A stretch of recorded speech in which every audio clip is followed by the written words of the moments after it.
അങ്ങയുടെ ചോദ്യം ഇത് ഭരണവിരുദ്ധ വികാരമാണോ എന്നതിലാണ് അങ്ങ് ചോദ്യം അവസാനിപ്പിച്ചത്. അതങ്ങനെയല്ല, അത് വസ്തുതാപരമായി ശരിയല്ല.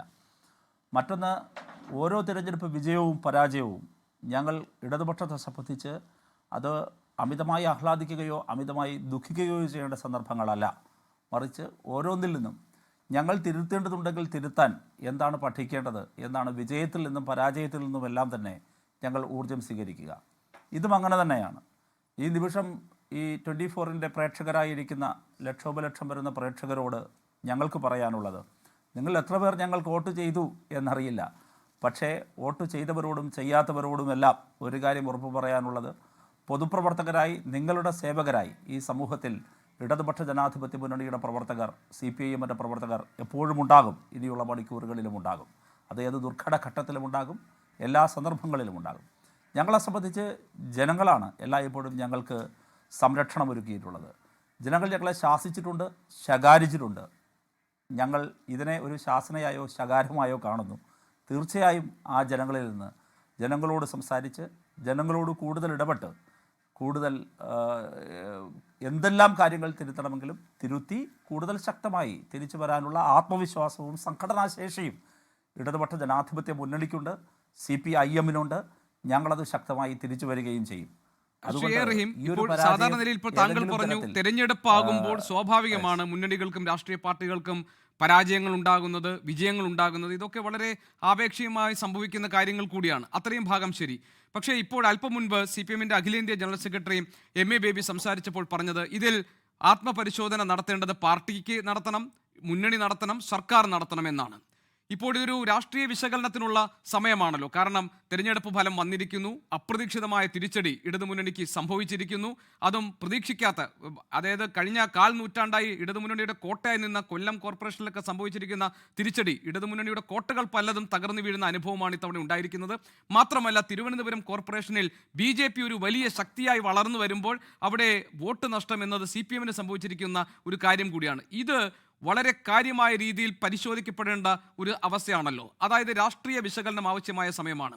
അവിടെ താങ്കൾക്ക് എന്താണ് പറയാനുള്ളത്? എവിടെയാണ് ഈ തിരുത്തൽ വേണ്ടത്, എവിടെയാണ് തെറ്റുപറ്റിയത്? അത് ഈ ഒരു നിമിഷത്തിൽ പറയുന്നതെല്ലാം വളരെ ആധികാരികമായി പറയേണ്ടതാണല്ലോ ഇത്തരമൊരു ചർച്ചയിൽ, ഗൗരവ സ്വഭാവമുള്ളൊരു ചർച്ചയിൽ.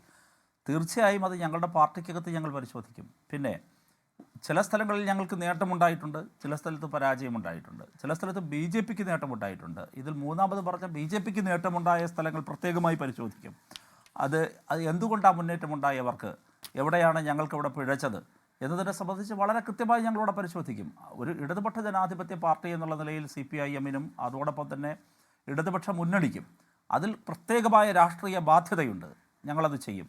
പിന്നെ ഞങ്ങൾ ചോദിച്ചു, എവിടെയാണ് തിരുത്തേണ്ടത്, ഗവൺമെൻറ്റാണോ? ഓരോ കാര്യങ്ങളും പറഞ്ഞല്ലോ. ഇതിൽ ഞങ്ങൾക്ക് ഏതെങ്കിലും ഒരു തരത്തിൽ എന്തെങ്കിലും ഒരു കാര്യത്തിൽ ഒരു ഈഗോയും കാണിക്കേണ്ട കാര്യമില്ല. ജനങ്ങളോട് ഈഗോ കാണിച്ചിട്ട് എന്താ കാര്യം? ജനവിധിയിൽ നിന്ന് പാഠം ഉൾക്കൊണ്ടുകൊണ്ട് തിരുത്തുമെന്നുള്ളത് ആത്മാർത്ഥമായി പറഞ്ഞതാണ്. അത് ഞങ്ങളത് ചെയ്യും. അത് ചെയ്യുന്നത് ഞങ്ങളുടെ ഇന്നർ പാർട്ടിക്കകത്ത് തന്നെയായിരിക്കും. പാർട്ടി എന്നുള്ള നിലയിൽ തന്നെ പരിശോധിക്കും, ആഴമേറിയ പരിശോധന നടത്തും. അതിൽ പൊതുജനങ്ങളോട് പറയേണ്ടതുണ്ട് എങ്കിൽ ഞങ്ങളത് പറയുകയും ചെയ്യും. അങ്ങനെ വളരെ വളരെ സുതാര്യമായും വളരെ ആത്മാർത്ഥമായുമുള്ളൊരു പൊളിറ്റിക്കൽ പ്രോസസ്സ് വരും ദിവസങ്ങളിൽ നടക്കും.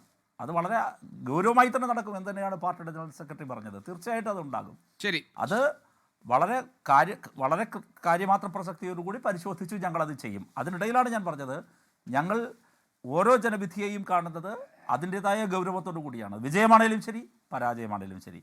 ഇനി വിജയവും പരാജയവുമല്ല, അതിനെല്ലാം അപ്പുറത്ത് ഞങ്ങൾ ജനങ്ങൾക്കിടയിലുള്ള ഞങ്ങളുടെ ആത്മാർത്ഥമായ രാഷ്ട്രീയ സമര സംഘടനാ പ്രവർത്തനങ്ങൾ ഞങ്ങൾ തുടർന്നുകൊണ്ടേയിരിക്കും.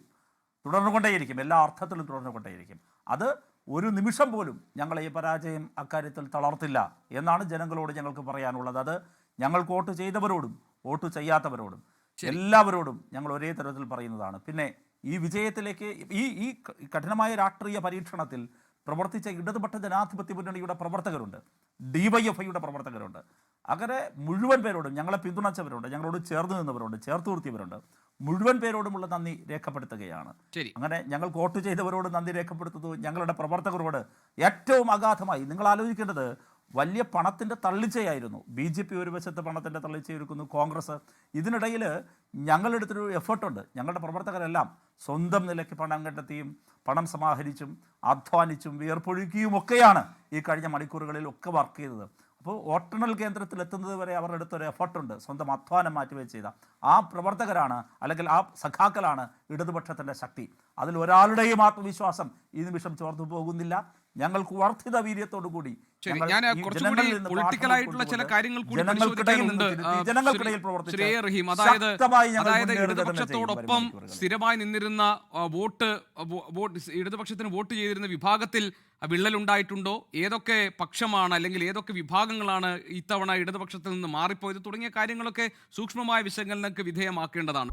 ലോകത്തെവിടെയായാലും ഏത് സമയത്തും 24 വാർത്തകളും ഓഗ്മെന്റഡ് റിയാലിറ്റി പാക്കേജുകളും എക്സ്പ്ലെയിനറുകളും വിശദമായി കാണാൻ ഞങ്ങളുടെ യൂട്യൂബ് ചാനൽ നിങ്ങൾക്ക് സബ്സ്ക്രൈബ് ചെയ്യാം.